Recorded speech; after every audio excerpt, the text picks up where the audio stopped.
मैं गम ताजा करने वास्ते बतौरे सोच वैन नहीं पांदा, मैं बतौरे तरगीब जिक्रे शहादत इमाम अली मकाम करना।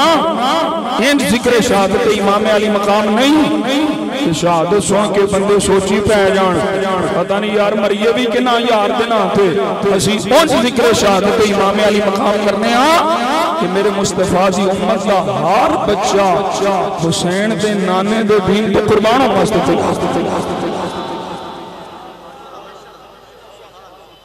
हाय लुटे गए, हाय सकीना ने घोड़े दियां लत्तां फड़ लियां, हाय वह हो गया, हाय हो गया, हाय वो चार चफेरे ते यजीदियां घेरा सी, तू केड़ा कैमरा ला के बैठा सा।